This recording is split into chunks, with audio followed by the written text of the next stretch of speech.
আসরের পর এই ইস্তেগফারটি যদি আপনি চুপি চুপি 21 বার পাঠ করতে পারেন, আল্লাহ রাব্বুল আলামিন আপনাকে অঢেল সম্পদের মালিক বানিয়ে দিবেন। বৃষ্টির মধ্যে শুধু টাকা পয়সা আসতেই থাকবে এবং জীবনে সব ধরনের অন্যায় অপরাধ ক্ষমা করে দিবেন। তার কারণ ইস্তেগফারের অনেক ফজিলত রয়েছে। ইস্তেগফার পাঠ করলে মহান রব্বুল আলামিন আপনাকে পুরস্কৃত করবেন এবং হাত তুলে যা চাইবেন আল্লাহ রাব্বুল আলামিন তাই দান করবেন। এই ইস্তেগফারটি অনেক শক্তিশালী একটি আমল, অনেক পাওয়ারফুল একটি আমল। তাই আমলটি আপনি আসরের পরে চুপি চুপি করুন, অবশ্যই আপনি লাভবান হবেন, উপকৃত হতে পারবেন। তাই বিস্তারিত জানতে এবং আমলটি শিখতে ভিডিওটি শেষ পর্যন্ত দেখার অনুরোধ রইল। সম্মানিত আমার মা বোনেরা, আমার মুসলিম ভাইরা, 5 ওয়াক্ত নামাজ আমাদের জন্য আল্লাহ রাব্বুল আলামিন ফরজ করেছেন। এর মধ্যে আসরের নামাজের গুরুত্ব আল্লাহ রাব্বুল আলামিন আলাদাভাবে দিয়েছেন। আসরের অনেক গুরুত্ব রয়েছে, সেই সম্পর্কে আল্লাহ রাব্বুল আলামিন পবিত্র কোরআনুল কারীমের মধ্যেও জানিয়ে দিয়েছে। আল্লাহ রাব্বুল আলামিন বলেন, মধ্যাহ্নের নামাজের প্রতি তোমরা যত্নবান হও, অর্থাৎ আসরের নামাজের প্রতি যত্নবান হও। তার কারণ হলো, দেখুন আসরের সময় মানুষ অনেক ব্যস্ত থাকে, অফিস আদালতে থাকে, ব্যবসা বাণিজ্যের মধ্যে লিপ্ত থাকে। তারপরে অনেকে দুপুরে খাবার দাবার খেয়ে তারপরে একটু বিশ্রাম করে ঘুমিয়ে যায়। তারপরে আজান দেওয়ার সাথে সাথে আবার নামাজ পড়তে উঠতে হয়। এই জন্য আল্লাহ রাব্বুল আলামিন বলছে, তোমরা মধ্যাহ্নের নামাজ অর্থাৎ আসরের নামাজের প্রতি যত্নবান হও এবং গুরুত্বের সাথে তোমরা আসরের নামাজ আদায় করো। আল্লাহ আলামিন 2 সময় দুনিয়াতে ফেরেশতা পাঠান, একটা হলো ফজর থেকে আসর পর্যন্ত, আসরের পর থেকে ফজর পর্যন্ত। যখন আসরের সময় যে ফেরেশতারা যায়, তখন আল্লাহ রাব্বুল আলামিন সেই ফেরেশতাদেরকে জিজ্ঞেস করে, আমার বান্দাদেরকে তোমরা কি অবস্থায় দেখে আসছো, কি করে তারা? তখন ফেরেশতারা জানায়, হে আল্লাহ, আপনার বান্দাদেরকে দেখেছি দাঁড়ানো অবস্থায় রয়েছে, রুকু করা অবস্থায় রয়েছে, তাসবিহ তাহলিল পড়া অবস্থায় রয়েছে। আল্লাহ রাব্বুল আলামিন বলে, কেন তারা দাঁড়িয়ে রয়েছে, তাসবিহ তাহলিল পড়ে, তারপর রুকু অবস্থায় রয়েছে?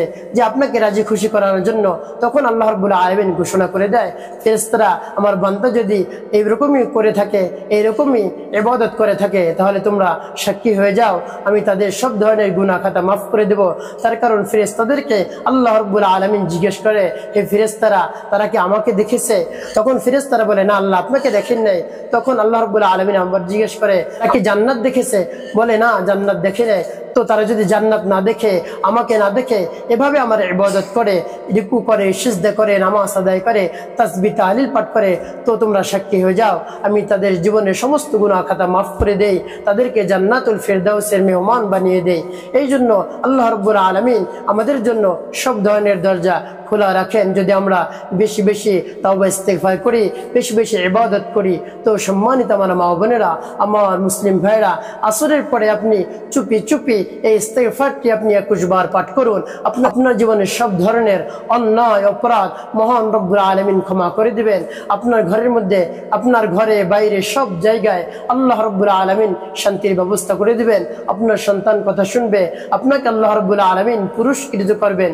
সম্মানিত আমার মা বোনেরা, আমার মুসলিম ভাইয়েরা, আপনি যদি ইস্তেগফার পাঠ করতে পারেন, আল্লাহ রাব্বুল আলামিন 1 নম্বর আপনার গুনাহ মাফ করে দিবেন, আপনাকে সম্পদশালী করে দিবেন এবং বৃষ্টি বর্ষণ করবেন, অর্থাৎ বৃষ্টির পানির মাধ্যমে আপনাকে লাভবান করবেন।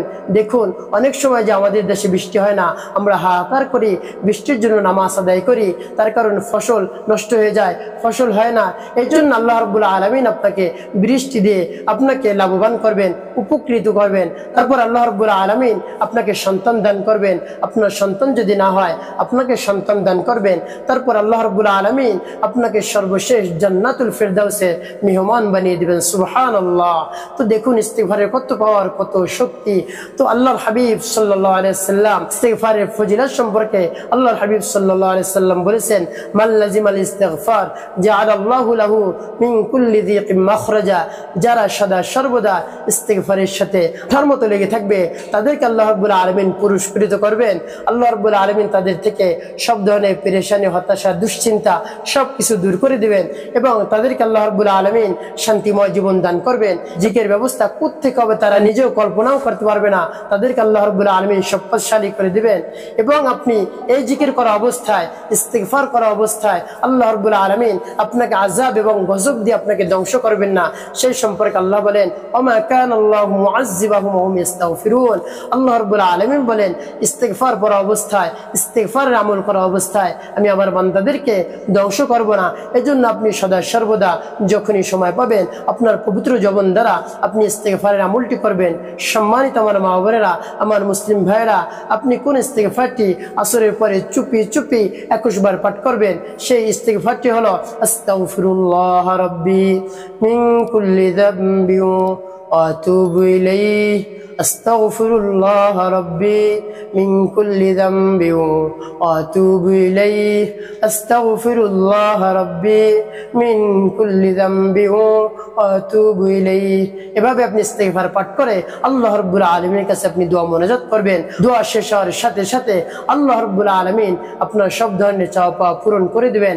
আপনি যদি আল্লাহ রাব্বুল আলামিনের উপর পূর্ণ বিশ্বাস রেখে, আস্থা রেখে, ভক্তি রেখে ইস্তিগফার করতে পারেন, অবশ্যই আপনি লাভবান হবেন, আপনি উপকৃত হতে পারবেন।